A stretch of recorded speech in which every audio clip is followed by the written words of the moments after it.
It's me, Vicky Marie. Good morning, good afternoon, or good evening, wherever you are in this crazy world we're living in.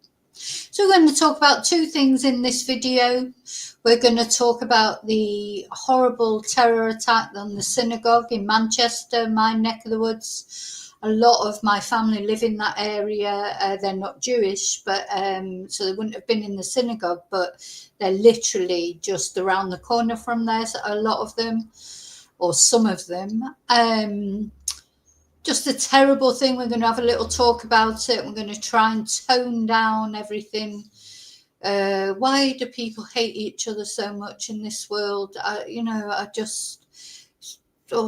Anyway, we're going to talk about that. What can be done? Is it that as the war in Israel had something to do with that particular attack? I think definitely it has. Where does the hate stop? Everybody hating each other because they've got different religion, different colour skin, different culture. Where's the acceptance gone that we're all different? I don't know, why can't people just stop killing each other? Of all, obviously the people there in the synagogue, they were just, carrying out their religion. It was Yom Kippur, the very important day in the Jewish calendar, and a lot of people didn't, because you're not supposed to use your phones and things like that, are you? So a lot of people didn't even know about it all day. Because of the sort of rules, if you like, around Yom Kippur. And I don't know a lot about it. I'm not saying that I do. There may be some of you out there that are Jewish and might be able to educate me a bit more. But yeah, it's just, everybody should be able to practice their religion in safety. Everybody, if they have a religion, and people should be allowed not to have a religion if they don't want one. Anyway, we're going to talk about that. And then we're going to go over to Australia, and we're going to talk about evil Erin, the mushroom murderess, who is going to torture her victims' families, her victims and her victims' family a little bit more. And it's sort of, she's going to register an appeal very soon. And guess who she's contracted to sort of speak in her defense? A human rights lawyer. I mean, you couldn't make it up, could you? Human rights. What about the human rights of the people that she murdered? Anyway, so we're going to talk about that as well. But first of all, we're going to talk about the events in Manchester. Please be respectful in the chat to other religions, other cultures, etc. We can't blame a whole religion for the actions of one person, because then we'd be just like that person, wouldn't we? If you're going to blame one religion because somewhere over the other side of the world there's a war going on that you think is wrong, so you're going to blame the whole of that, the whole of the Jews because it's Israel in Gaza. That's wrong. So just as it's wrong to blame all Muslims for what the actions of one man. So anyway, so we'll be respectful in the chat. Everyone's entitled to give their views, but I know religion and politics and that always incites strong feelings. We have our strong feelings, but we respect each other's views on this channel. And I'll just be removing anyone who's not respectful. I won't even be mentioning them. They'll just be removed. I won't give them any attention by mentioning anything they've said or whatever. So just so you know that, because I know religion and politics always creates quite a fierce mix, doesn't it? So yeah, have your views, but don't be disrespectful to any religion, any person, etc. Anyone else's views. Just put your view there. What was it they said? Attack the argument, not the person. Be respectful. Anyway, most of my regular chatters know that. The people that might come on this live and say horrible things won't be regular chatters. So, it'll be adios to them. Anyway, before we start, I'm going to put my banner on.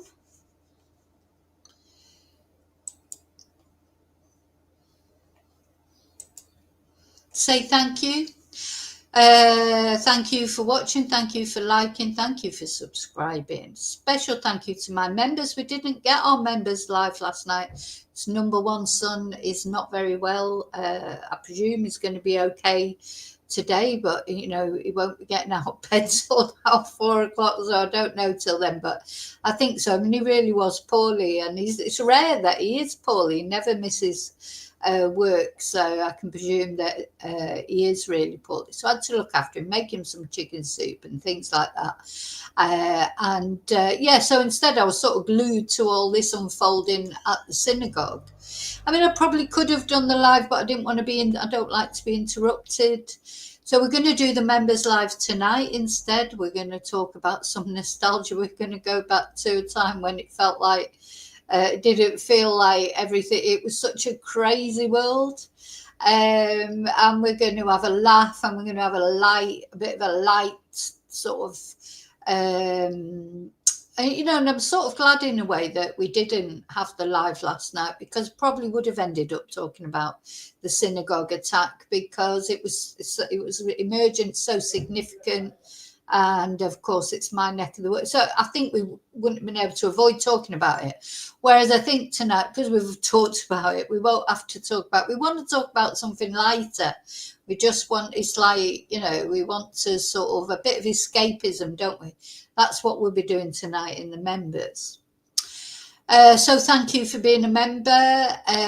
What else do I want? Oh, thank you to everyone who sent me a Ko-fi or PayPal me or sent me nice email or nice comments, nice messages. Thank you so much. I appreciate everyone who watches my channel. Okay, now I want to say hello to you lovely lurkers. Thank you for watching. I understand you don't like to come into chats, no problem. Hi, replay crew. Thank you for watching again. And now I'm going to come into the chat and talk to you guys who do put your head over the parapet and come into the chat. And thank you for that, because you interact in my chat. Don't forget to like and subscribe. That's very important as well. And that's 3 ways you can help. I don't mean 3 ways, not 3 ways. 3 ways you can support this channel if you enjoy watching this channel is to like and subscribe.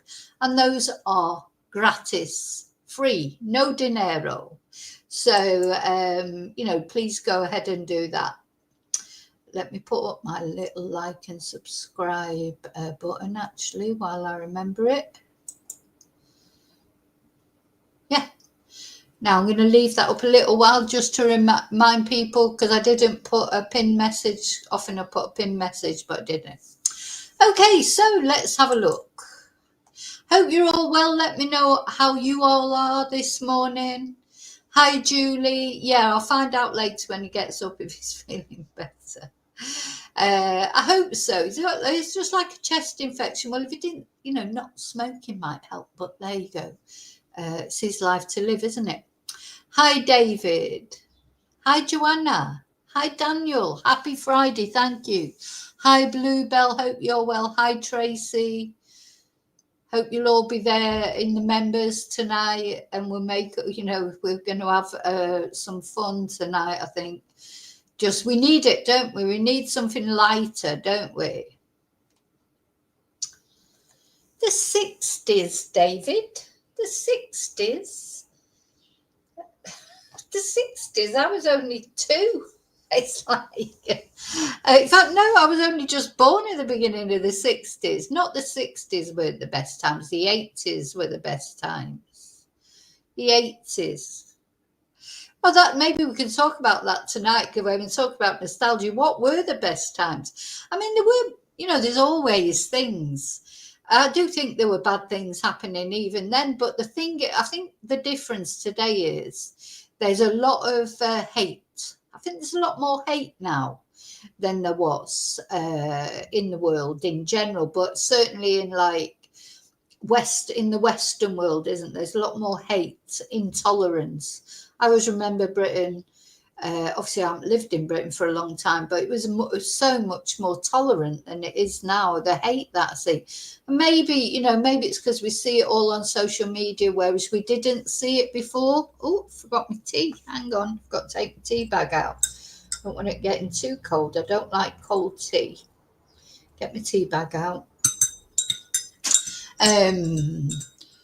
What was I going to say? Yeah.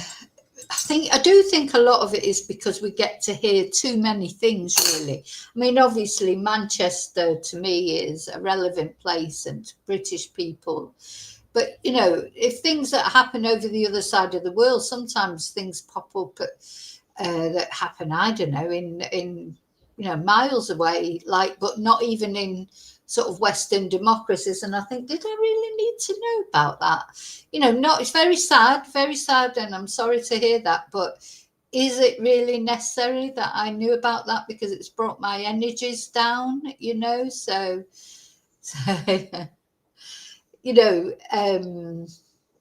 sometimes you just think, and of course a lot of it is designed to make you miserable. A lot of the news is designed to make you miserable.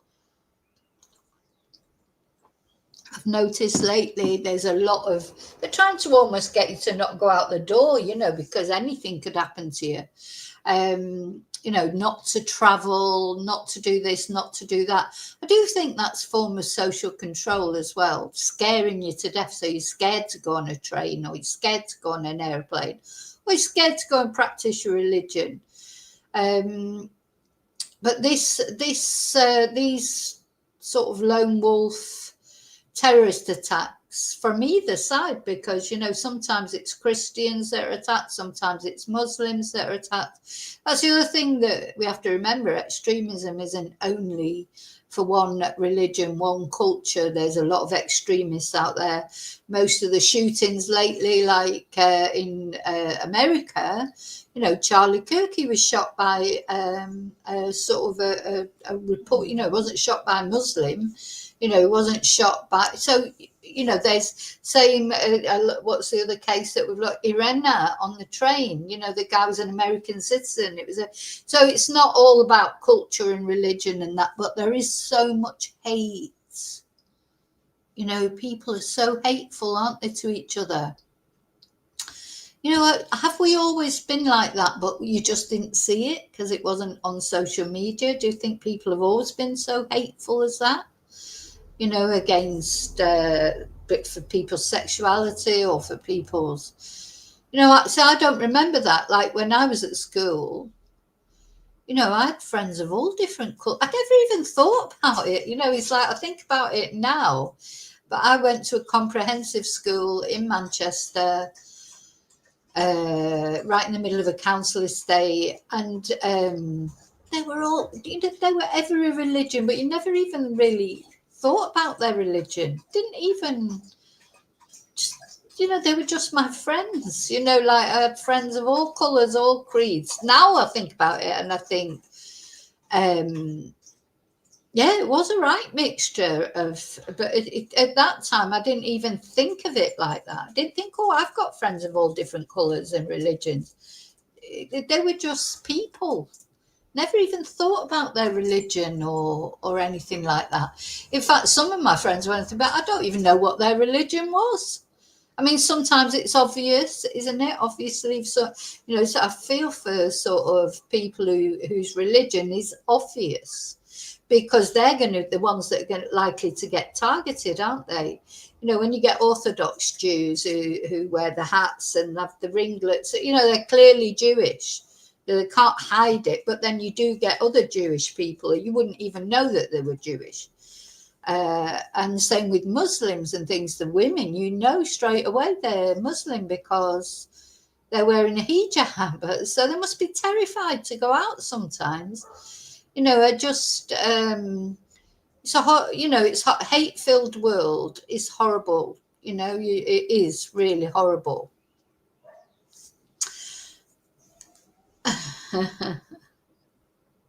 Bluebell was a twinkle in her parents' eyes in the 60s. Yeah. David, you're not that old. Weren't you born in the 60s? Yes, Paul. I've been watching. Hi, Paul. I've been watching on Sky News an interview with a guy who's supporting the Palestinian people. You know, but this is it. You cannot attack people just because someone over. You know, there are horrible people in that religion. You know, and you cannot generalize people. I don't like generalizations of people. I'm getting that a little bit now here in Spain, which I never got before. You know, that woman that said those horrible things to me, called me a wanker, told me to get back to my own country, said that foreigners only come to Spain to murder or to steal.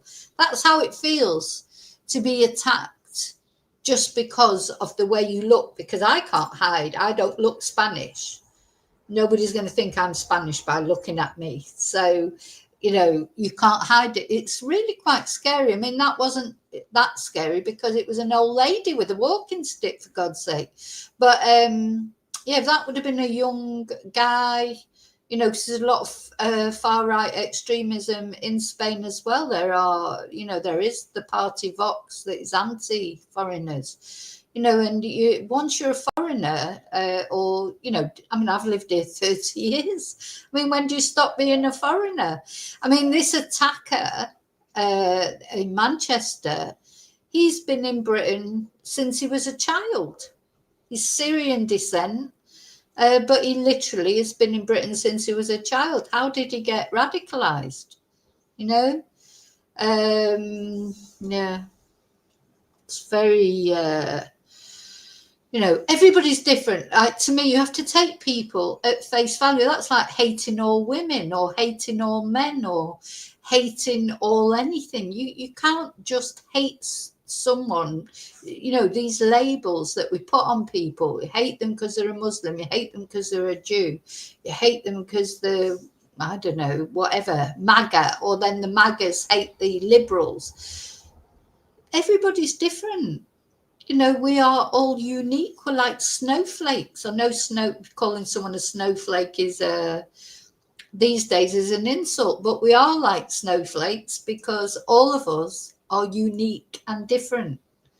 Nobody is exactly the same. And this is what I said, look, you know, I could agree with you. When I say you, I mean any of you about one thing. I might not agree with you about something else. That's okay. We're not clones. You know, we're not all, we can have different opinions. Doesn't mean to say, as long as we're not hurting anybody, doesn't mean to say we're wrong, you're right, or you're right and we're wrong, or vice versa. Doesn't, you know, and we're complex. You know, I can be left wing on some things, what people would call left wing. I don't like that. That's a label as well. You know, but there might be some things that I agree with that you might associate more with right-wing sort of views. I'm not anything. I am me. I am Vicky Marie. I have my views. I don't conform to, you know, I'm not this, I'm not that. I have my views. And people either agree with me or they don't. And I don't care. I respect their views as well. As long as they're not disrespectful or violent or whatever. I don't agree with any violence towards anyone. So, yeah, we're complex. We're complex. Human beings are very, very complex, aren't they? Very, very complex. And this whole situation is complex. So, first of all, I just want to have a look at... So both the victims have been named, haven't they? So it's Adrian Daulby, 53, and Melvin Cravitz, 66. These are the two people, the two Jewish men that were killed. But a photo, only one photo has been released up to when I started this. Only one of the victims' actual photo has been released. We haven't had the photo of the other victim. And this is Melvin Cravitz, who was 66. Bless him. So the full, I mean, there's still so many more details to come out. We don't know all the details. So why we've not had a photo of Adrian, I'm not sure. Maybe, you know, his family don't want to give a photo. I don't know. Who knows what the reason is? But this is one of the victims. We don't have a photo yet of the other victim. And this, of course, is the perpetrator. So the perpetrator, this is him actually at the scene. Now you can see he's got that a belt around his waist that looks as if it's got bombs. It didn't have bombs, but that's obviously a deliberate thing, because that made the police, of course, you know, they had to be even more careful about how they dealt with him, because they didn't know if he was going to set off a suicide bomb or whatever. But apparently he used a car and a knife to actually kill his victims. So there's more details emerging about him, and he had a Twitter account, which, believe it or not, his name was Jihad. Now, I didn't know, I don't know if you knew, I didn't know Jihad was a name, but apparently it is. It's an Arabic name. This apparently is his Twitter account, Jihad Al Shamie. And of course, a lot of people say Al Sham. I mean, you know, is this some people already saying that this is like a psyops of some kind? You know, honestly, I just don't know anymore. But I think that's a bit disrespectful to the people that are dead, you know, and their families, Adrian and Melvin. So this is his Twitter account. This is supposedly the Twitter account. He's got a picture of these two kids on there. I don't know if they're his children, you know, which makes him, if he has got children, makes him even more selfish. I don't know who these boys are.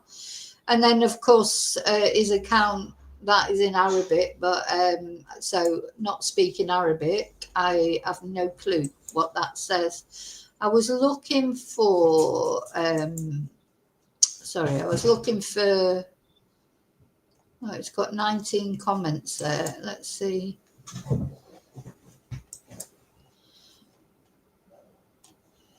Arab fatigue, oh, nice.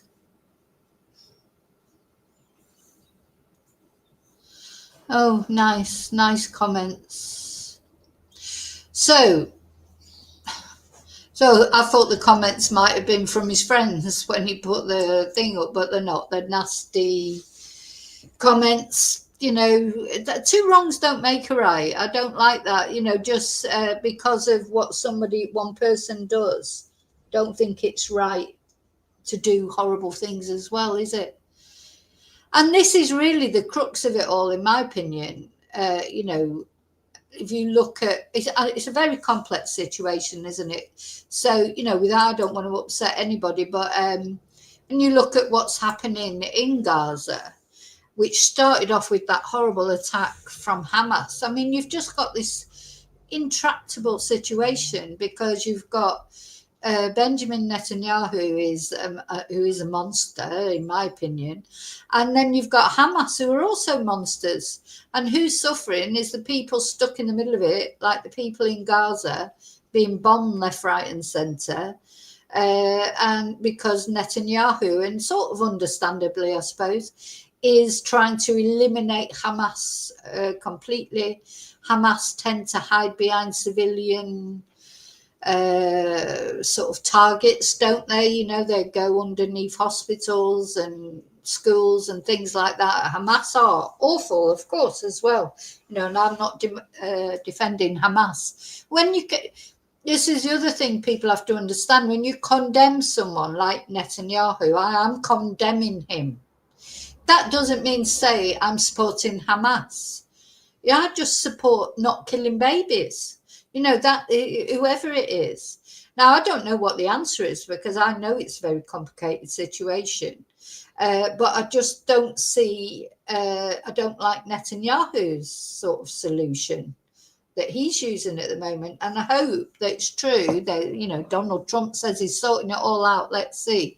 Hope it is true. You know, and if Trumpy can do that, I'd have a lot more respect for him, or if he can help towards that. Anyway, that, of course, is all going on, and this is what probably has caused this attack. And like some Paul said earlier, you know, you get Jewish people who do not defend Netanyahu. There's still hostages there. I don't think he really cares about the hostages. He'll look upon the hostages as collateral damage. He's not, you know, those hostages that are left there. He, you know, as far as he's concerned, if he has to sacrifice a few people for the sake of actually obliterating Hamas, he'll do that. But you know, the thing is with people like Hamas, you're never going to obliterate them completely. You're just never going to be able to, because let's suppose he did. If tomorrow he killed the very last Hamas soldier, in 10 years there'll be more. There'll be more, because, you know, the children, they'll be older then, they'll be angry because their parents are dead or whatever, even more angry. You know, it's an ongoing, it'll never end. It'll never end. Dialogue is the only way to end these things. You can't, genocide will not do it. Anyway, so let's have a look what happened. I'm going to have a look at an ITV news item. Let's see.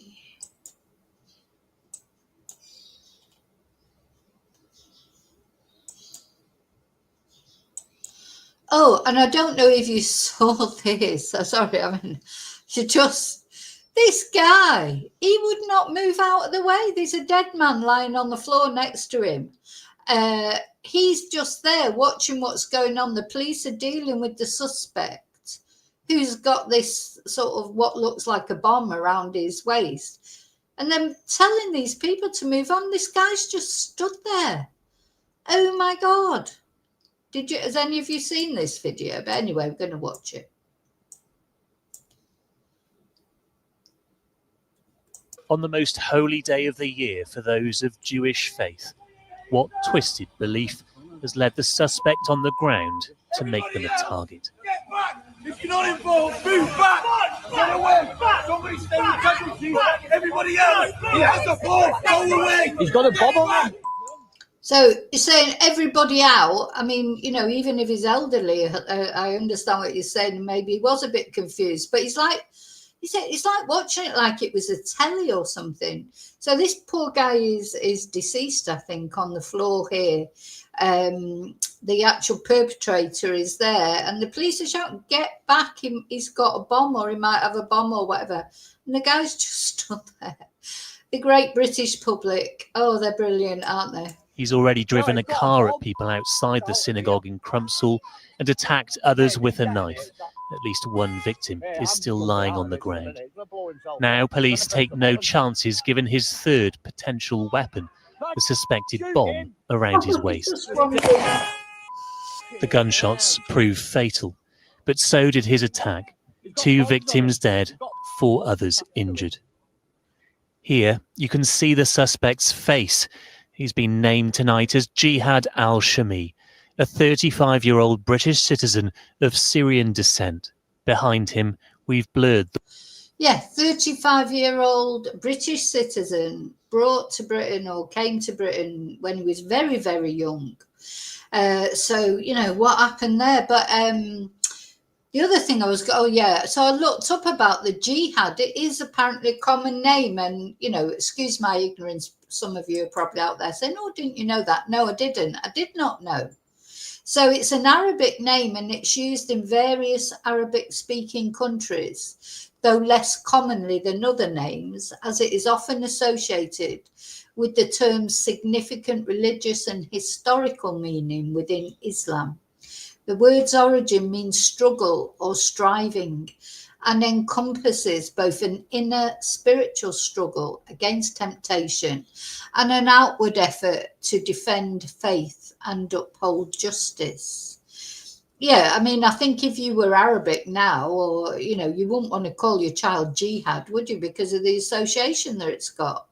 Be like calling, you know, a Christian, calling their child war, or, you know, kill everyone. Or, you know, it's just,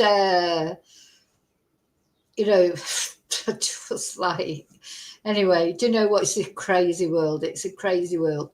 So it's derived from the Arabic word jahada, meaning to strive or to struggle.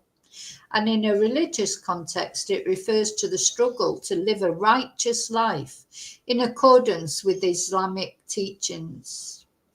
And it is, in Arabic-speaking countries, it's a recognized unisex name given to children. But its use as a name has become less common because of its association with holy war in some interpretations and public consciousness. So, yeah, and then they've got some articles. My wife can never call my name in public. But let's have a look at this, actually. It might be interesting. Do you imagine, yeah, if you were called Jihad? And let's have a look where it says in this article. Imagine you're at a busy airport somewhere in Europe or the US. You're meeting your wife, let's call her Layla, after work, and flying off for a mini break. She's running late, so you sit down in a coffee shop to wait. Soon you're lost in thoughts. You don't see your beloved waving from across the terminal. How can she get your attention? Shouting your name would work, but if she does that, bystanders will panic. Yeah, could you imagine if you're sat in an airport and someone shouts across, Jihad? You know, you just like, everyone would just flatten down on the floor, wouldn't they, or run for the hills. I mean, you know, so it's not a good name to give someone, is it? And that's just the way it's become associated. Security will circle. Your law-abiding missus could be taken to a side room and interrogated for hours. And what's the problem? Your wife is a practicing Muslim, so she'd have the jihad on and everything. Hijab, sorry, the jihad. God, I've got the jihad on the brain now. And your name is Jihad. Yeah, nobody could call your name in public. Yeah, what's life like when your loving parents saddle you with a name that provokes shock, rudeness, or awkward jokes across much of the Western world? I mean, even in it looks quite interesting. I'm not going to read the whole article, but it looks interesting because, yeah, even in just normal life, not in an airport, you know, where it's going to cause, you know, you probably to be sort of forced to the ground and a gun pointed at your head. But just in normal life, like if you went for a job interview, or I don't know, if you're meeting if someone said, if I was talking to someone and I said, what's your name? And they said Jihad, I think it was a joke. I thought, when I saw that his name was Jihad, I thought, this can't be right, surely. Anyway, it is. It's a name. It's a common name, though not so common now, of course.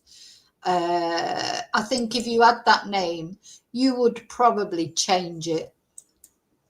Anyway, his name is Jihad. So there you go. And you've got to wonder, nowadays, in modern times, if parents called their children Jihad, since it's taken on this connotation. Well, you just wouldn't, would you? Just wouldn't call your child Jihad in today's world, surely. You'd know that it'd be inviting trouble. The worshippers in the windows. For all the attackers' efforts to take more lives, security staff likely saved them by stopping him from getting inside the synagogue. As others were taken to safety, who tonight still can't get back into their homes. Initially, seeing a guy stood on the top of the stairs, and then as the police have approached, they've run into the gate of the synagogue, outside the vicinity though, but inside the gate. Shot him straight away.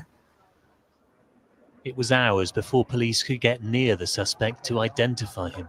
First, bomb disposal teams had to be called in before what sounded like a controlled explosion. Yeah. In this picture, you can see a knife lying near the attacker's head. with the suspected bomb to his right. Now, I just want to say it wasn't a bomb. So they had to do that controlled explosion. It wasn't a bomb, but of course, it was quite crafty in a way, isn't it? Because he's put, if someone's got those bags around his waist, he knew that the police would be the armed police be more cautious, about shooting him or whatever because of the possibility of him having a bomb around him, so that was a ploy, wasn't it, to give him more time. He knew the police would come sooner or later. He knew he was going to die. I just don't know how people, if I don't know those two boys that we saw on his Twitter account, if they were his sons, how selfish. So apart from killing, the Jewish people and what have you, how selfish to leave his own children like that and leave them a legacy of a life as the sons of a terrorist who murdered two people. Selfish, so selfish. It's disgusting to do that. Think of your children, at least. If you don't, you don't like Jewish people, you don't like Jewish people, but you shouldn't be going and killing them. And certainly you shouldn't, don't you like your own sons? You've subjected to your sons to a life that they're going to have associated, if those are his sons, associating as the children as his children. Fancy doing that to your own children. Even if you don't care about the Jewish people, for God's sake, you should care about your own sons. He's a selfish man, very selfish, horrible man. There's nothing in Islam, in the Quran, that says you can adapt things from the Quran just like you can from the Bible to suit whatever you want to say. But most Muslims are peace-loving. They don't he is a minority, not a majority. One clue as to his motive. This attack has been officially declared as a terrorist incident, and the investigation is now being led by counter-terrorist police.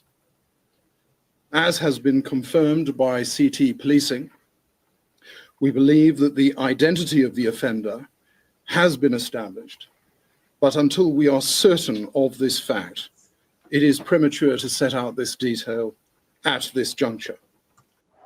We captured what appeared to be further arrests in the surrounding streets. Police have confirmed they've detained 3 more suspects. This part of Manchester is home to Britain's second largest Jewish population, but it's home to other communities too. As in many cities, the potential tensions between them have been a cause of acute concern in recent years. Yeah, there's a massive Jewish community in Manchester, massive. But, Manchester is a multicultural city. There's a massive Muslim population. A lot of the dialogue now, the thing is, people have to learn to live side by side, don't they? I mean, it's not going to change. You're not going to be able to throw out all the Jewish people or throw out all the Muslim people. That's just not going to happen, is it? So there's got to be, I know Keir Starmer's been on talking about more protection because, of course, his wife is Jewish. Or Jewish, I don't know, she's a practicing Jew now, but she is Jewish descent. People have to learn to live together again. They used to. Maybe there's just too many people now. Maybe it's just too many people, or maybe I do think that leaders, in general, especially now in politics, there's a lot of inflammatory leaders. And, people take, it's almost acceptable to say these horrible things on social media. And you've got people like Tiny Tommy Robinson. He's Jewish, isn't he? So isn't his real name Laxley Lennon or Yaxley Lennon or something? He's he lives in Spain. So, Tiny Tommy, he lives in Spain. He travels on an Irish passport. Where does he get his money from? He's there to sow division. If people can't see that, it's deliberately whipping up division. because divide and rule. Look, people look into the side of them instead of looking up at what's really happening.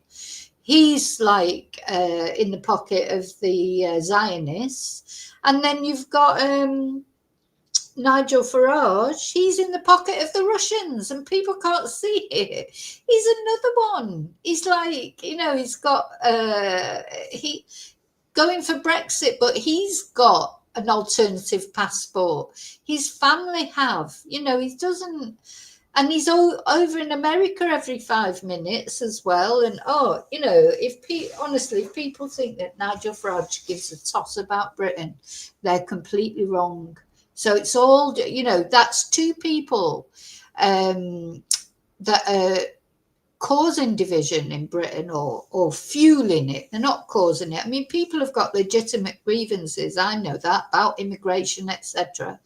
But when somebody's fanning the flames like that, terrible, and people should be leaders. If Nigel Farage wants to be Prime Minister in the UK, he should be toning down, calming down the rhetoric and trying to encourage. You're not going to do what's going to do, just evacuate half of the UK or however many immigrants there are, and now he's talking about people even like from that nobody's got a guaranteed status, even if they've been there all their lives or whatever. So,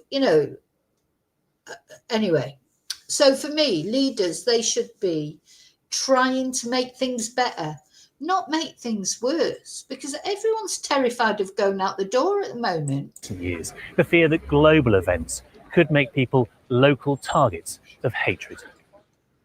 This afternoon, the Prime Minister flew home from a European summit in Denmark to chair an emergency meeting and reassure the Jewish community. To every Jewish person in this country, I also want to say this.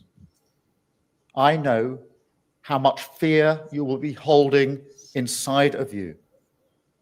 I really do. And so on behalf of our country, I express my solidarity, but also my sadness that you still have to live with these fears. Nobody should have to do that. Yom Kippur is a time of repentance for Jewish people, of confessing sins. But as they worship in Crumpsall tonight, who will atone for the violence committed against them? Well, Ben's here with me now. He's been following the latest on the police investigation this evening. And Ben, we've had quite a lot of information in the past hour or so. What more have we learned? Yeah, really substantial update from counter-terrorism policing in the last hour or so. Confirmation of the identity of the attacker, of course, the most significant detail. Police say although formal identification hasn't taken place, they do believe that he is this 35-year-old man, Jihad Al Shamie. They say he is a British citizen of Syrian descent.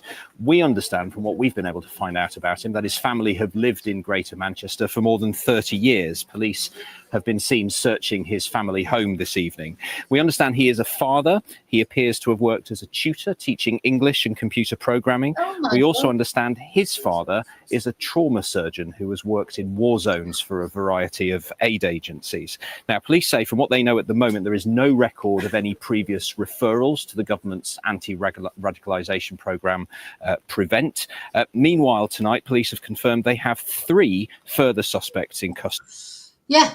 So, gosh, that was interesting. So I do feel for his family if they're not, radicalists as well. Feel for them. And so his father's a trauma surgeon who's worked in war zones. Gosh, he's been a teacher teaching, computers, etc. He's a father, so they probably are his 2 boys there, so it's very selfish to put all his family through that as well. Does he think he's in, where do they go? I don't know. They think they go, don't they, to wherever. I don't know. Where do Muslims go, or what do they call it, like heaven or whatever? The other thing that's scary is you cannot, like in most cultures or whatever, people are scared of death, aren't they? Or they're scared of going into prison or whatever. It's very difficult to fight against a religion that believes in glory in death. Do you know, like, he obviously went there and he was expecting to be killed. He wouldn't have thought he would survive it. He would know that he was going to get shot by the police. Of course he would know that. He probably wouldn't have gone, you know, peacefully anyway. You know what I mean? And he had the bomb thing around him. So, you know, he knew he was going to die, didn't he? Like a lot of these radical, they know they're going to die. They're not scared of dying. So, you know, didn't seem to be scared of leaving his children without a father either. I mean, what can you do with these people? But the police have said that they had no previous, you know, sometimes like the Southport attacker, he had contact, hadn't he, with Prevent, because they were concerned about, or his parents had reported him, they were concerned about the way he was sort of going, etc. But this guy, nothing, and he's well into his 30s, so he's a grown adult, he's not a daft teenager. So I just don't know what you do with these people. I really, honestly don't know. Let's just hear that again about his family. But I want to say a little prayer for his family as well, because if they weren't radicalists themselves, though why they called him Jihad, I'm not sure, but it may have been before Jihad had such a negative connotation. I do feel for them as well, and I certainly feel for his sons. Now, police say from what they know at the moment, there is no record of any previous referrals to the government's anti-radicalisation programme, Prevent. Meanwhile, tonight, police have confirmed they have 3 further suspects in custody. That's 2 men in their 30s and a woman in her 60s. They've been arrested on the suspicion of commission, preparation and instigation of acts of terrorism. We've also had... A woman in her 60s, is that his mum, do you think? Is this a family thing? Oh my God. Anyway, I don't know that. That's pure speculation. So that woman in her 60s might be nothing to do with his family. But the 3 people, and also you've got to remember they might be put under arrest. Being put under arrest is not the same as being charged either. It just might be while they're being questioned. Some more information about the injuries suffered by those who are still in hospital. They are 3 men. We're told 1 suffered a stab wound, 1 was hit by the car. The third, police say, took himself to hospital with an injury that they believe may have been suffered when officers stopped the attacker, but they haven't confirmed the nature of that injury.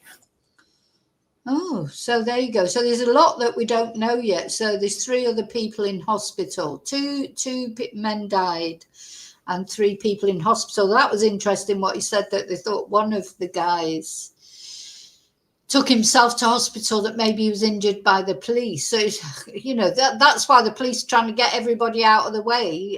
People stand there, they can get injured. But anyway, that'll all come out, I suppose, in the wash when more information comes out. Still a huge amount of police presence and activity, not least here, of course, but also at 2 other locations, including the one we saw pictures of just now, that are linked to those arrests tonight. All right, Ben, thank you very much indeed for that. Well, because of the day, the holy day of Yom Kippur includes withdrawing from the outside world. Many Jewish people have been out of touch with mainstream or social media. Yeah, so imagine that. So withdrawing from the outside world, you've got to do on this holy day. So that, you know, people in other synagogues or Jewish people all over the UK or all over the world, I suppose, because I suppose it doesn't matter which country you're in. You've got to withdraw from the world, so they won't have known about it. You know, all this be unfolding. And people have got to turn their phones off and things and not watch the news. With nightfall and reconnection has the news from here reached some. If the attacker's intention was to divide and provoke, he looks to have achieved the opposite. There's been universal condemnation of his attack and indeed a coming together of the many strands of society in this great and multicultural city. After a day spent without mobile phones or digital devices, many Jews emerged from prayer this evening unaware of the horrors that had unfolded at a nearby synagogue. Mark Levy's father was inside when the offender launched his attack. I found out when my phone started going extremely busy. Ordinarily, Jewish people will not use their phone on this day. Immediately, you worry about your family. Was your father actually in the synagogue when it happened? He was in the synagogue when it happened. Yom Kippur is the most holy day in the Jewish calendar, and Rafi Bloom was one of hundreds heading to the synagogue for worship. Yeah, now we're going to talk a little bit about. I'm glad they're doing that because I've got to confess my ignorance about Yom Kippur, but so it's also being said that there would have been a lot more people injured or killed, but they managed to shut the door on the attacker and he couldn't get in. So again, that's a developing story. So, we have to wait and see for all the details that come out eventually. But that's brilliant, isn't it? That it sounds like his intention to kill a lot more people, because there were children in there as well. There were children in that synagogue. God, if he would have actually got in, what would he have managed to do? So that's good news. Some good news. I had a phone call from a friend of mine to say there's been a terrorist attack at our synagogue. Stay away, make sure you call your wife and your children and grandchildren and tell them to stay away. How is the Jewish community in Manchester feeling today? Scared, terrified, and it's making the overwhelming majority of us question whether we have a future in this country for ourselves, for our children and our grandchildren. He tells me how every Jewish school, every synagogue already has security, and those patrols have now been stepped up. We're the only faith community in the UK that is required or that needs to have that. And that in and of itself tells a story. As a community, we've been expecting this for 2 years, but still when it happens, that sense of shock and fear is palpable.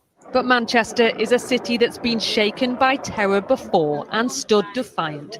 And today its people wrap themselves in blankets and each other.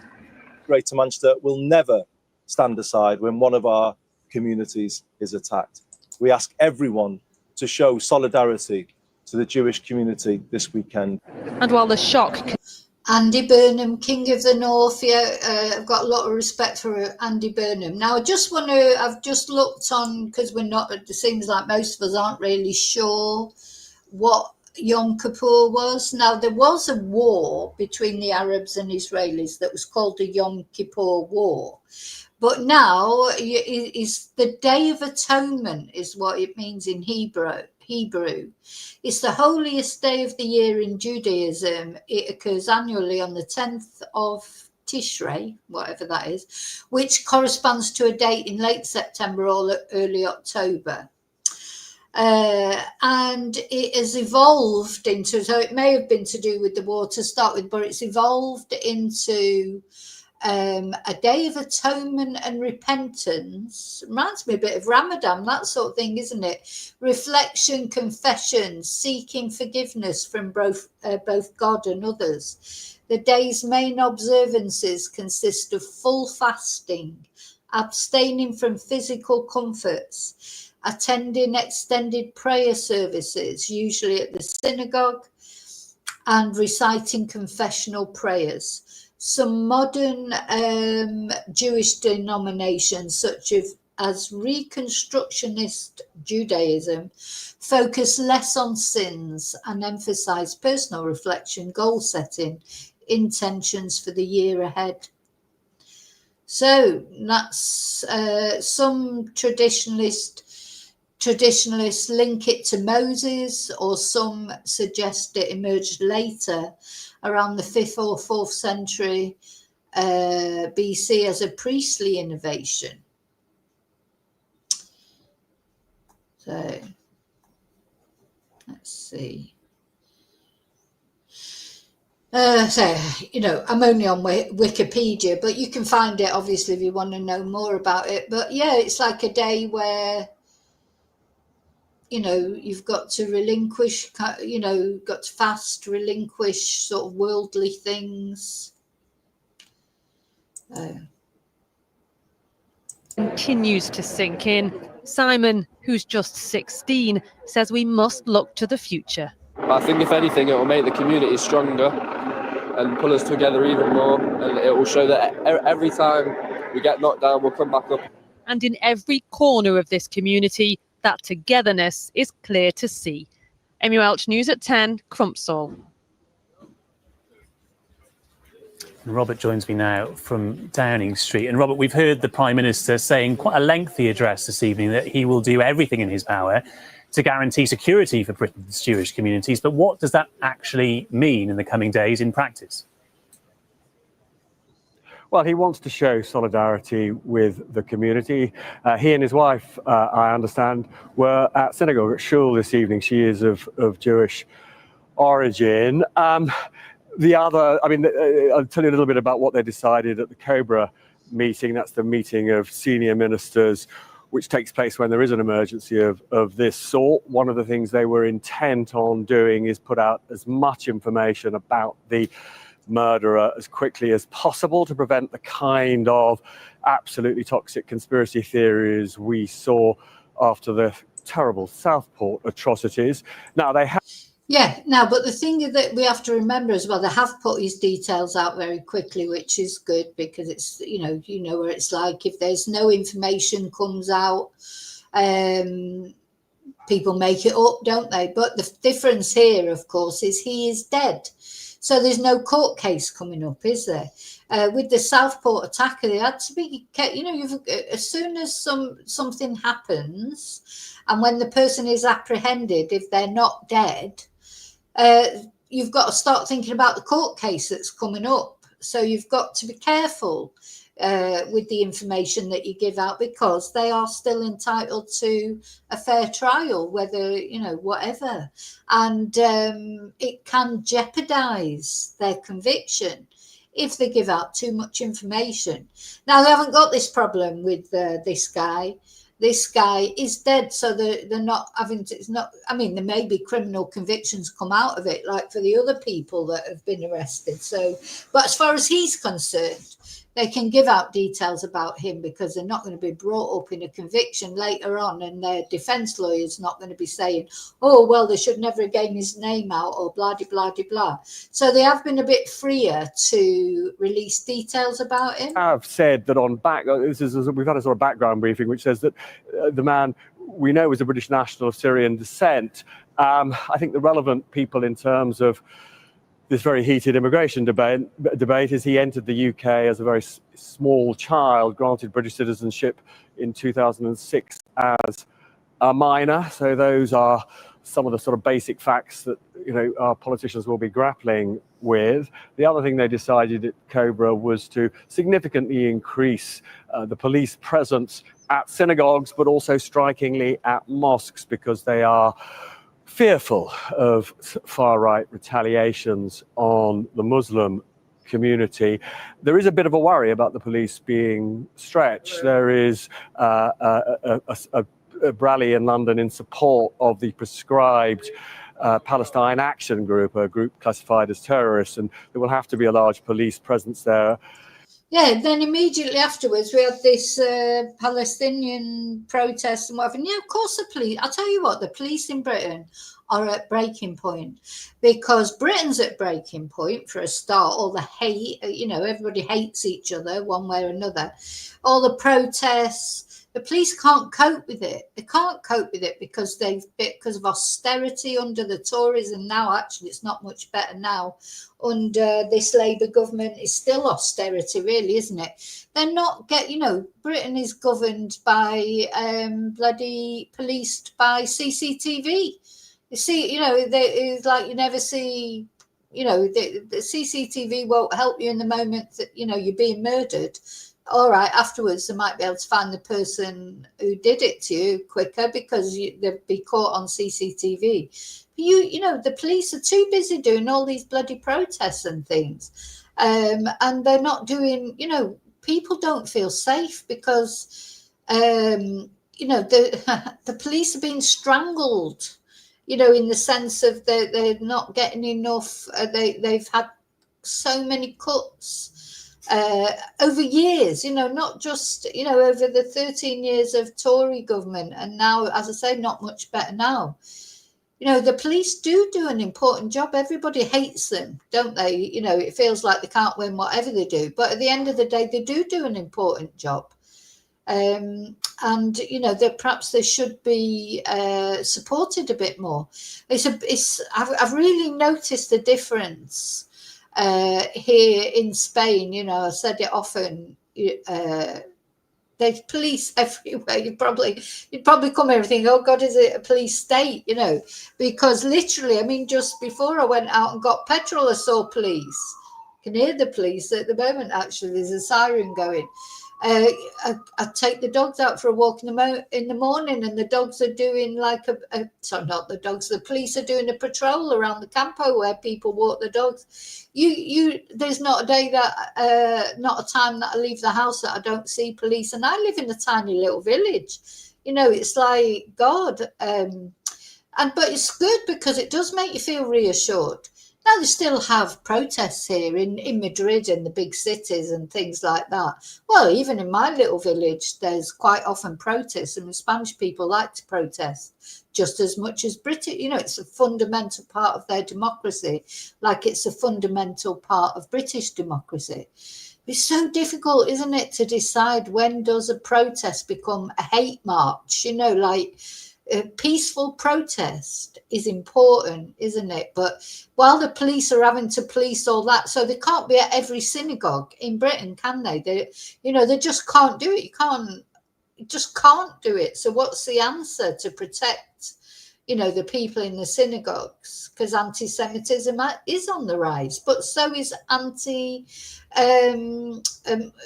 Islamic hate, anti-immigrant hate. All hate is on the rise. Crimes against women, it's a crisis. It's a total crisis for people's safety, not only Jewish people, but because there's such a hate culture.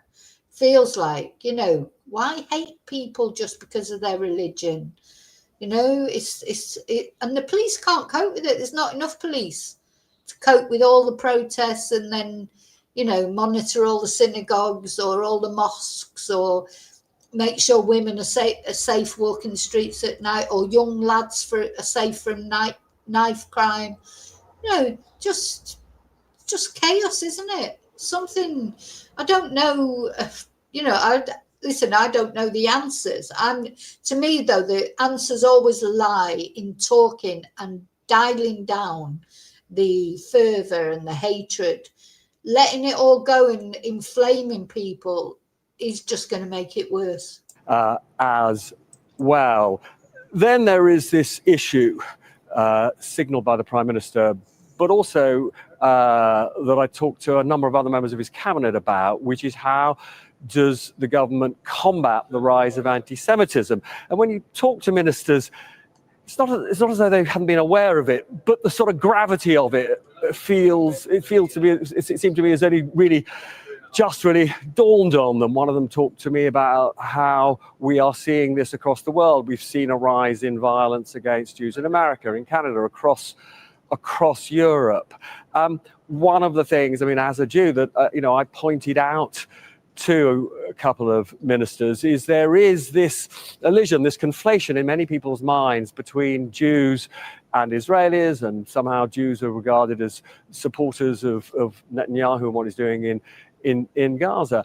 And this is a form of anti-Semitism. And the thing I think that we have to sort of bear in mind, we've seen this awful rise of violence against Jews. We've also seen the terrible actions of Putin in Ukraine. We haven't seen a wave of attacks on Russians outside, in the rest of the world. So, governments everywhere are failing to grapple with or deal with this new wave of anti-Semitism. I heard fine words from ministers tonight, but not yet anything that even feels like a plan.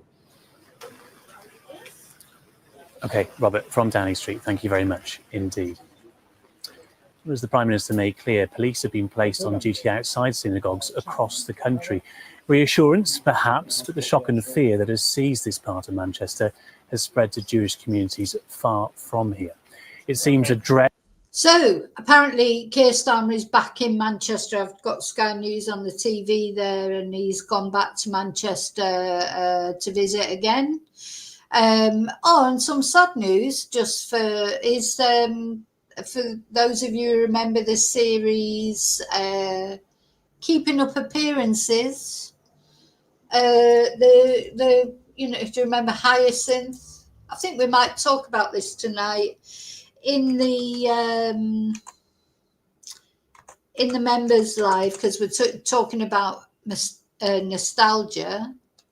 But the actress who played her, she's died, but she was 96. So to be fair, she's had a long life. Long life well lived. I mean, to get to 96, and she was like a household name, wasn't she, at one point? I don't know if this series went over to other countries or not, but it was very funny. But we'll talk about that tonight in the members as part of what we're going to be talking about for the nostalgia. We're going to be talking about nostalgia tonight in the members. So, rest in peace, Patricia. The divisions of the Middle East would end up imported here has come to pass. Tonight, a Jewish community already on edge, now confronting its deepest anxiety, with synagogues across Britain forced to tighten security. Visible, unsettling reminders of a threat felt nationwide. I'm feeling devastated. I'm feeling appalled. I'm feeling scared. I'm speaking to friends and family across the UK. Another baroness, I'm sorry, nothing to do with it, but I'm sick of these baronesses and lords that, abolish the House of Lords. I'm sick of it. Why is everyone a baroness or a baron or a lord? All that grace and favour, I can't stand it. In fact, that's put me off wanting to listen to her, to be honest, so I'm not going to. I'm going to look at something else before we move on to the next subject. We're going to look at the timeline. And then we're going to move on to another subject. A terror attack at a synagogue in Manchester. This is what we know. On the holiest day of the Jewish calendar, Yom Kippur, congregants gathered at the Heaton Park Hebrew Congregation Synagogue in Manchester. Emergency services were called at 9:31 after a member of the public witnessed a car driving towards people and one person having been stabbed. I was impaired. I didn't see anything. I heard, because I live across the road from the synagogue. I heard bang, bang, and then we heard the helicopters, we heard the siren. Greater Manchester Police declared Plato shortly after. It's a code word used nationally to signify a marauding terror attack. 7 minutes after police were called, officers reported firing shots at a person believed to be the offender. Footage shows them trying to clear the public away from the scene. Everybody else, get back! If you're not involved, move back! Everybody else, he has the ball, go away! I still can't get over that guy just standing there watching it. Bless him. Got a bob on him. Got a bob. Mate, he's got a... Initially, 4 people were reported to have been injured with stab or vehicle wounds, but at 12:15, 2 of those victims were confirmed to have died. A third person, the attacker, had also been declared dead. We can confirm that 2 members of our Jewish community have sadly died as a result of this attack. The bomb disposal van was at the scene following the incident, and at 1:40, witnesses said they heard a loud bang. It's not been confirmed what that was caused by. These images show the body of the suspect at the scene. A knife and what appears to be a bag are on the floor. A bomb disposal robot can be seen working next to the body. Police have said that the attack is being treated as terrorism, and 2 people have been arrested. We have also made 2 further arrests. And based on what we know, counter-terrorism policing has declared this as a terrorist incident. Security at synagogues had already been increased, but the fear of just this sort of attack was very real. In this community, it's become a reality. So, I just wanted to talk about that, and you know, it's so very sad. Nobody, people should feel safe, especially when they're observing their sort of religious practices. They're not harming anybody. They're not doing anything wrong. You know, they're just there observing their own religious practices. And anybody, whether they be Jewish, Muslim, Christian, bloody, what's the other one? What's it called? The science. Those science people, or whatever your religion is, Mormon or whatever, you know, sure, as long as you're not harming anybody else, you know, you have a right to be safe anywhere, not only in synagogues, churches. You have a right to be safe when you're walking home at 4 o'clock in the morning if you want to do that. You know, everyone has the right to be safe, and to me, that's the primary concern of any government. Keep your citizens safe. There's nothing bigger, because if you're not safe, doesn't matter about other things, does it? Doesn't matter how good the economy is if you can't even go out and then spend the money that you know, oh, suddenly you've got all this extra money because the economy is going really well, but you can't go out because it's too dangerous out on the streets. You know, it's just, to me, the safety of all citizens should be the priority of any government. Okay, so thank you for watching about that. Now, if you're not interested in the next thing I'm going to be talking about, now's the time to click out, because I'm now going to be talking about the mushroom murderess, evil Erin.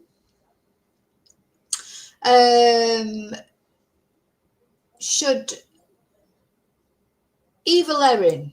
Now, let's have a little reminder about this case. Gosh, you know, I don't really want to put her picture up. Let's see. I've got a picture of the victim somewhere.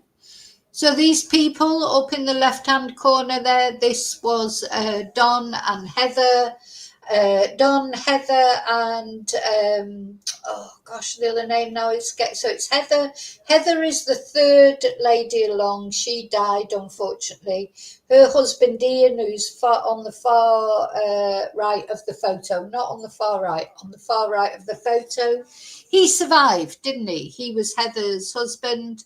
He survived, and Don and Gail, the first two people on that picture, they died. And this was the mushroom murder trial. So Erin Patterson, who I've put in the, let's have a look at her hellhole. I've put her in the hellhole because she invited them round to lunch. She prepared individual beef Wellingtons that were laced with death cap mushrooms, and three of them suffered an agonizing death from the poison and the poisonous mushrooms, and Ian Wilkinson was the only person who survived. So we've recently gone through Erin's trial. It took ages. It went on and on and on, didn't it? And anyway, to cut a long story short, I mean, there's all the videos are on my channel. If you've not heard of this case and you're interested in it, if you Google, not Google, but if you look on my channel and search for mushroom murders or Erin Patterson, all the playlist, you know, there's playlist of the trial, playlist of what happened, lots of videos. Anyway, finally, she was found guilty, thankfully. There was overwhelming evidence against her. Not one thing in particular, but the prosecution called over 50 witnesses to speak for the prosecution. This was the prosecution lawyer, Dr. Nanette Rogers, and she called over 50 witnesses with all incriminating evidence against Erin, which again, I'm not going to go through all of it, but bear in mind that her defense lawyer, Colin Mandy, he only called one witness, and that was Erin herself. There were no character witnesses called. There was no experts called to defend Erin. Nanette Rogers, she called many expert witnesses, and it was all damning evidence against Erin. Another person who spoke, of course, because he survived, don't forget, Ian Wilkinson survived. He's the only survivor. He had to have a transplant. He was ill for months. He survived. He testified, that Erin gave them different colour plates to the one she gave herself, that Erin lied and said she had cancer. That was the excuse that she gave to get them all to go there for lunch. They ate the lunch. They sat and prayed for her. She watched them eat every mouthful of that lunch, and then she sat there and let them pray for her because she told them she had cancer, but she didn't have cancer.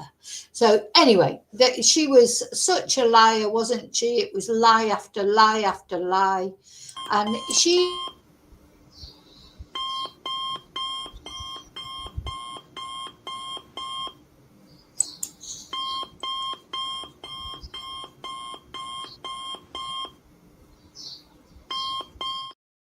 but of course she said that she wasn't lying now. So although she did all those other lies, like the cancer, and she said she didn't have a food dehydrator, and I could be here all day talking about the lies that woman told.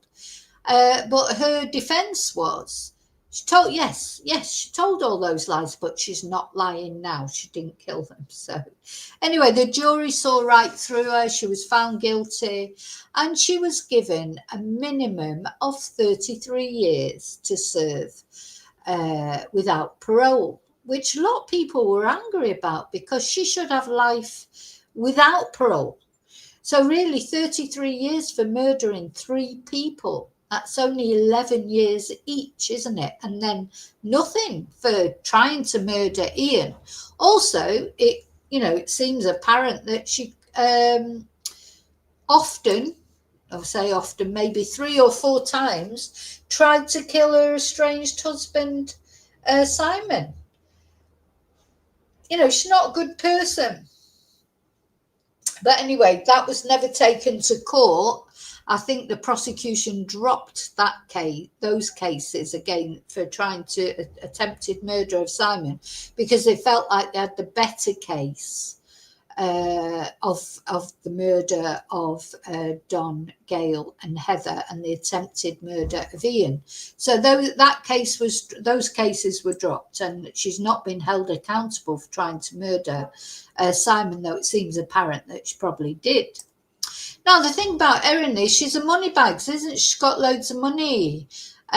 So she can afford a legal team. She's got properties. Anyway, so basically what I'm here to tell you is she is appealing.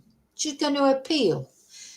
Because we've been waiting for this, because, she had so long to register an appeal. There's been a lot of talk about whether she would or not. But she is going to. And of course, there's also been talk that maybe the prosecution will launch an appeal asking for a longer sentence. Most people think that, 33 years and then the chance of parole, even though I know she'll be old because she's 50 now, so she'll be in her 80s. But, she'll still have a chance at life, won't she? These people, they had their golden years taken away from them. They were either retired or approaching retirement. They should have, they were God-fearing people. They were church-going. They were lovely people. They did nothing but help Erin in her trials and tribulations when she split up from Simon, her husband, is their relative. Gail and Don are Simon's mum and dad. Heather was Gail's sister, so it was Simon's auntie, and Ian was Heather's husband. Is, because he's still alive. So, really, it just seemed like a pathetic sentence, I thought, to give her any chance at parole. These poor people, they were doing nothing but good in their life. They were good people. They were going to church. They were helping Erin. Ian is a pastor. And when you see them talking, you can just tell they're just decent people, and she got annoyed with them.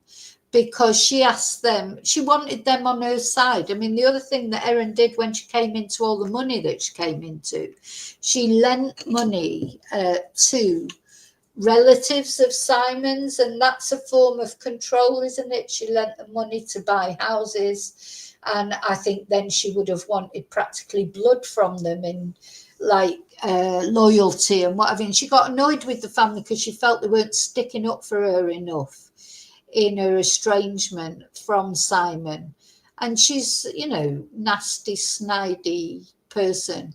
And she planned this. She planned it. She planned killing these old vulnerable people who should have been enjoying their retirement, etc. You know, probably worked all their lives, supported her, you know, probably supported her and Simon when they needed it as well, financially and emotionally.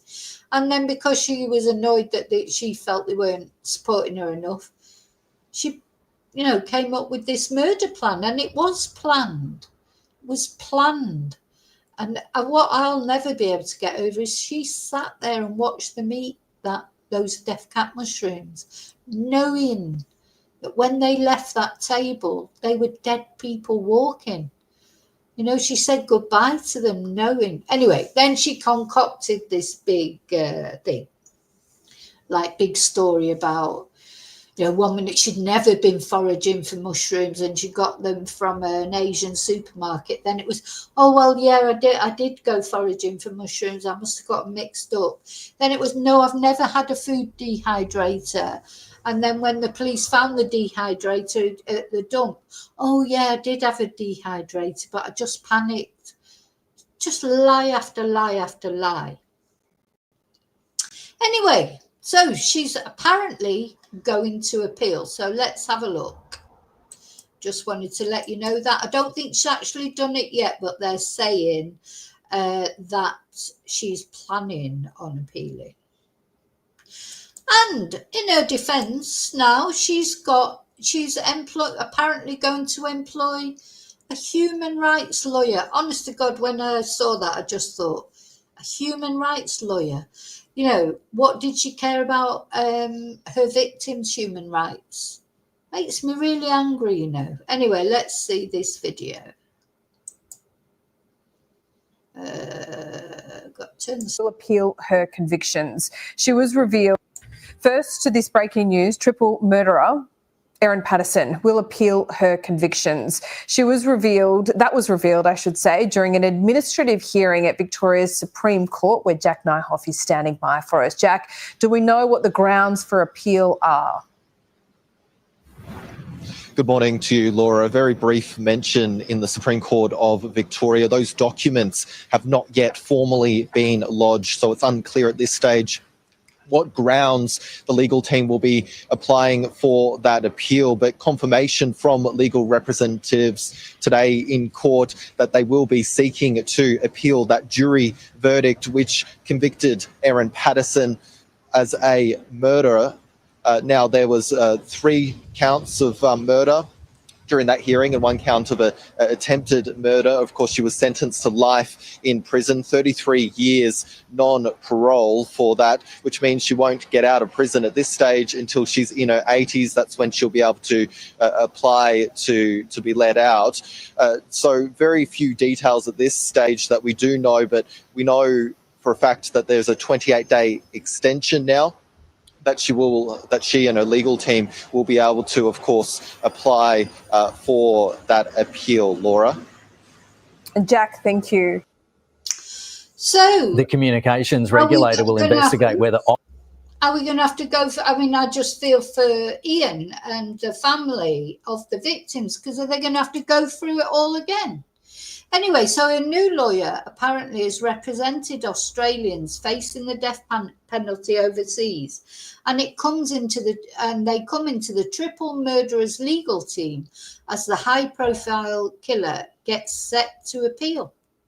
So this guy's name is Julian McMahon. He's reportedly working on her conviction appeal as a new deadline to challenge the verdict looms in 1 month.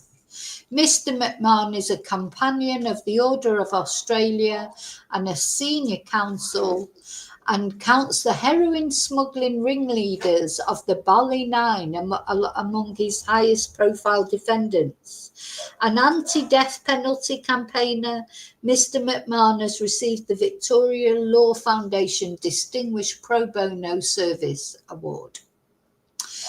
So there he is. He's the guy who's going to be working on Erin's defence.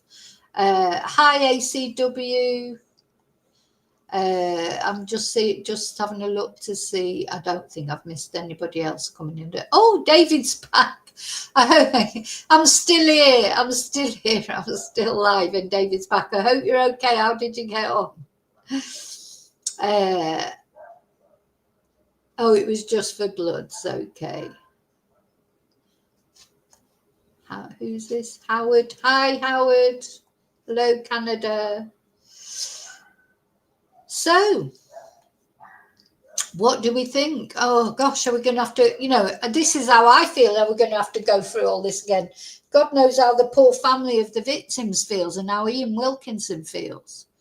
So, in Australia's biggest criminal trial in decades, Patterson was found guilty earlier this year of murdering Don and Gail Patterson and Heather and the attempted murder of Ian with a poisoned meal of beef Wellington. I mean, what are the grounds that they're going to appeal on? I mean, I just don't know what grounds they're going to appeal on. But anyway, last month she was sentenced to life in prison with a 33-year non-parole period, and in the Supreme Court of Victoria on Thursday, another of her lawyers confirmed that she intended to appeal the convictions, and the deadline to appeal was pushed out to November the 3rd. In the absence of official paperwork, her grounds for appeal remain unclear. So at the 11-week trial this year, Colin Mandy led Patterson's defence, and now Mr. McMahon has reportedly been enlisted. So here are these poor people, Don and Gail Patterson. They should be out, doing their thing with their grandchildren, just enjoying their, as I say, their golden years, their twilight years or whatever. They were teenage sweethearts. They died within a couple of days of each other. It may have even been one day of each other. And, at least they're together now, hopefully together in heaven. Certainly nice people who never did any harm to anybody, did not deserve what happened to them. And, I hope they are together, bless them. But in the meantime, she's having an appeal. And then, of course, we've got Heather, who died, and Ian, he made that very impassioned statement saying about how all the, pottering around the house wasn't the same now because Heather wasn't there. They've been married for years as well. Ian's not a man who's ever been on his own. Do you know what I mean? It's like they've been a couple for years and years and years. And now he's got to be single.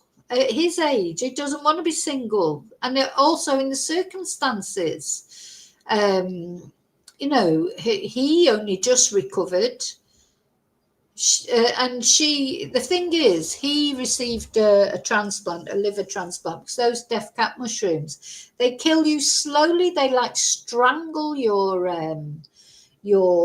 vital organs.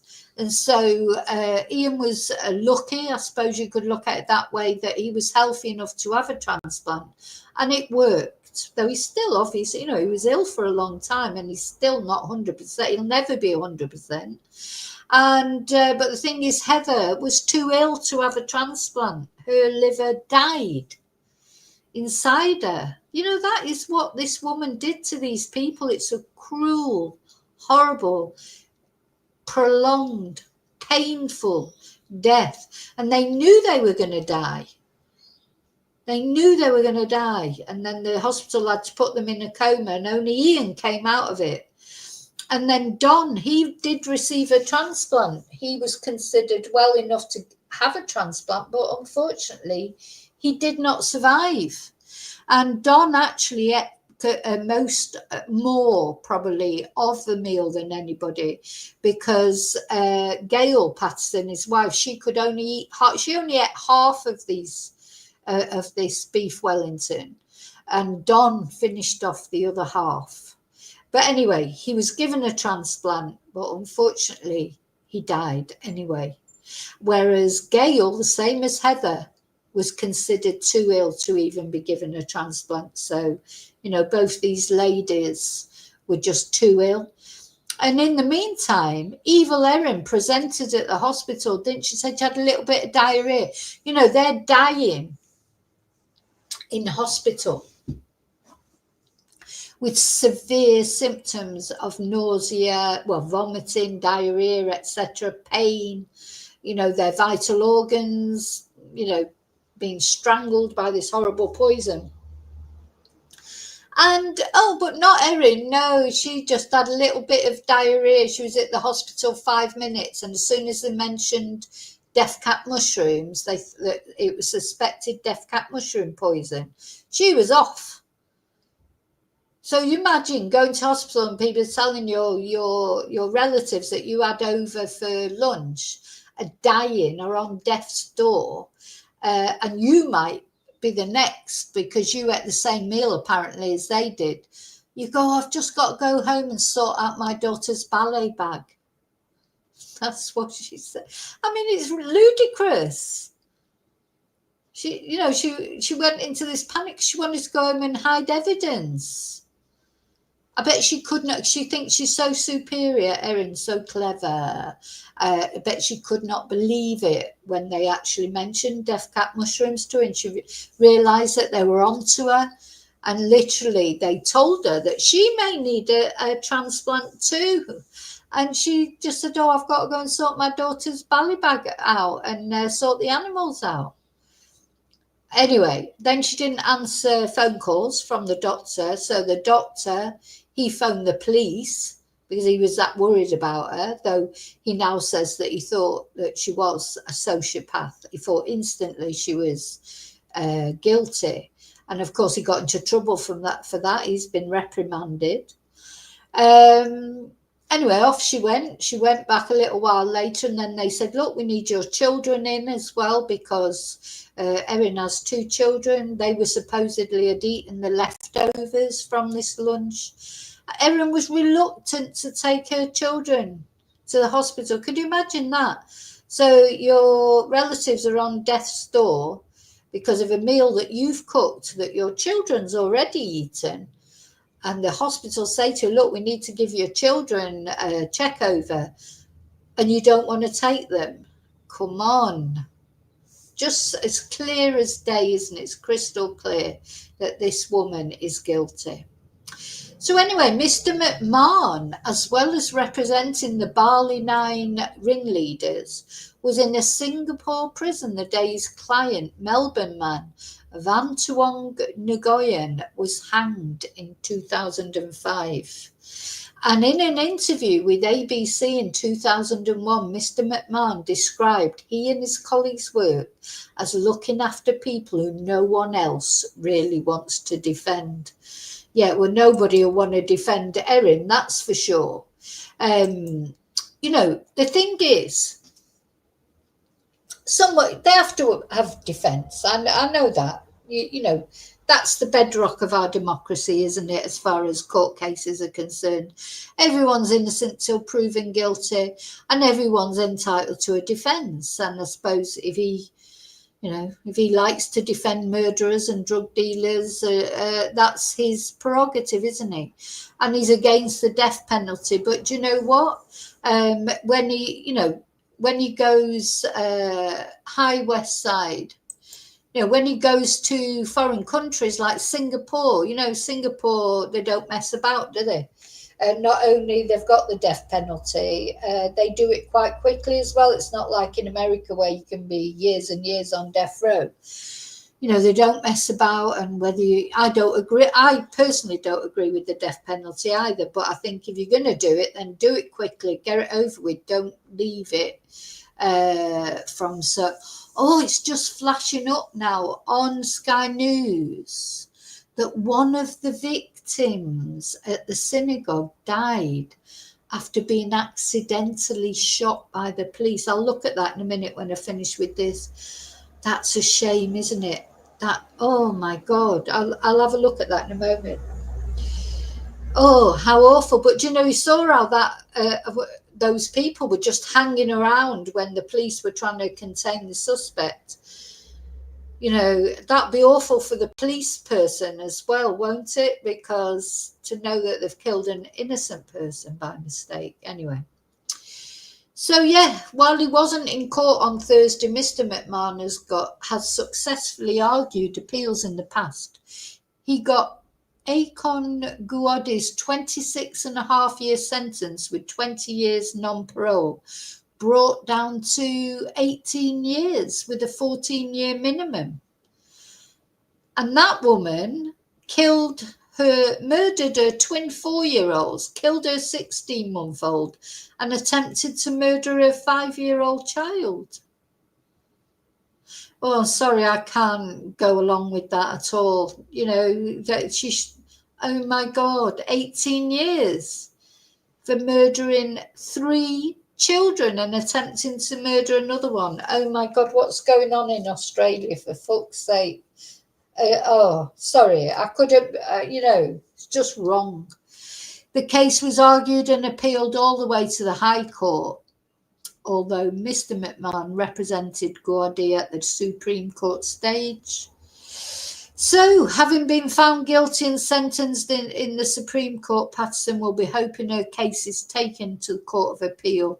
Once her lawyers file a notice of appeal, the Court of Appeal will decide whether to hear the case.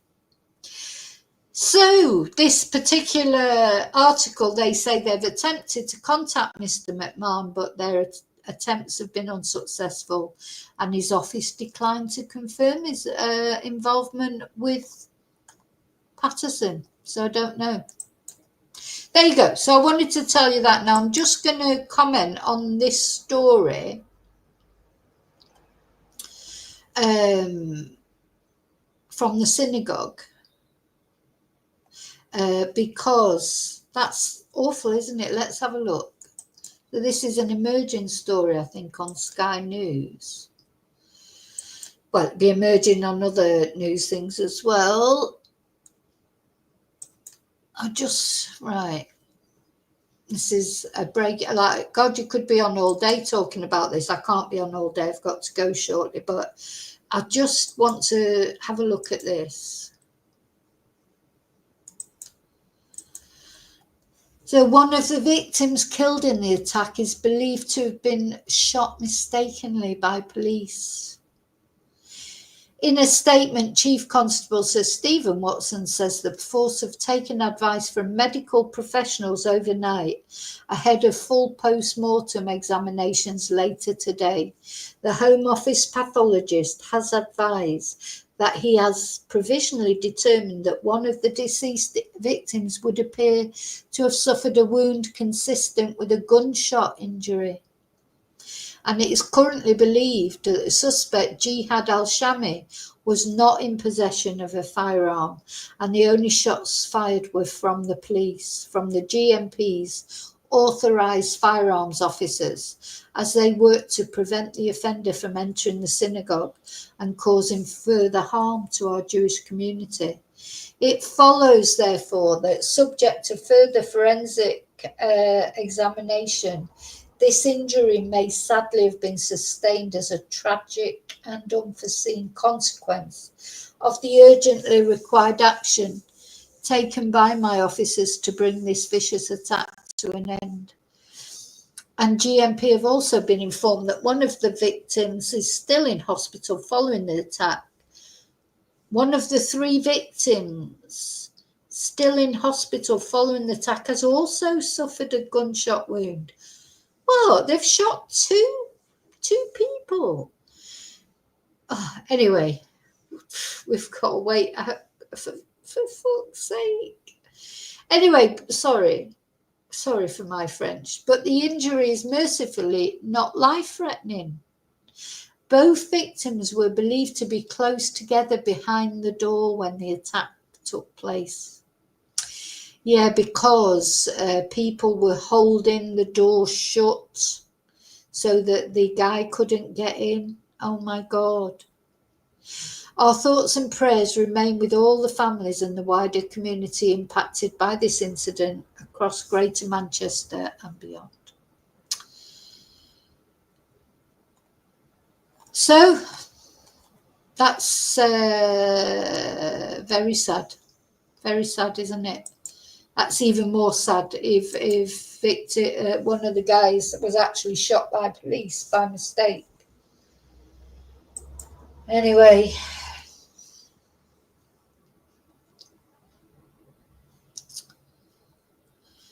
Okay, that's it. I'm going to make lunch and see if number one son is feeling better or not. I'm definitely doing the members live tonight, so I need a bit of nostalgia as well. I think after all this bad news, and oh, it's a crazy world, isn't it? So it certainly is a crazy world. Certainly is. Thank you for watching. Thank you for caring about Erin's victims. Thank you for caring about these poor people that were attacked at the synagogue, and just caring in general. You know, we really have got to stop hating each other, you know, for nothing. You know, start getting on this. This is ridiculous. Too much hate in the world. Too much hate in the world. So I'm sending you all out a bit of love. A bit of positivity. I wish I could do more, but I can't. But I'm going to put a jazzy song on, and I'll see you really soon in the next video. And until then, may your God, as always, go with you, whoever it is. But also, please respect other people's gods. Bye. Oh, I was going to put a jazzier song on, wasn't I? Let's see. Yeah, I've got to cheer everybody up at the end here, I think. Let's have this one. No, let's have this one. I've got so many songs. Got more songs than, I don't know, Barry Manilow. So, bye.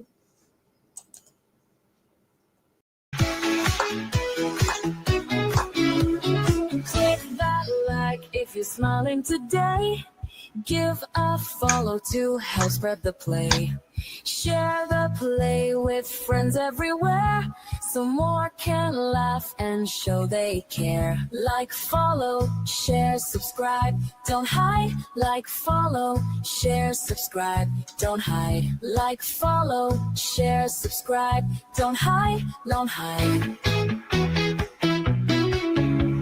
Join Vicky Marie's Ride Worldwide. Tap that bell so you never miss a dose of love and endless bliss. YouTube others, search my name, Vicky Marie. Let's grow this flame. Thanks for the support. You're the best crew. Now go tell the world you know what to do. Vicky Marie. Ha ha ha. You Marie. Ha ha ha. Let's glide now. Click that like if you're smiling today. Give a follow to help spread the play. Share the joy with friends everywhere, so more can laugh and show they care. Like, follow, share, subscribe, don't hide. Like, follow, share, subscribe, don't hide. Like, follow, share, subscribe, don't hide, don't hide. Let's grow this flame.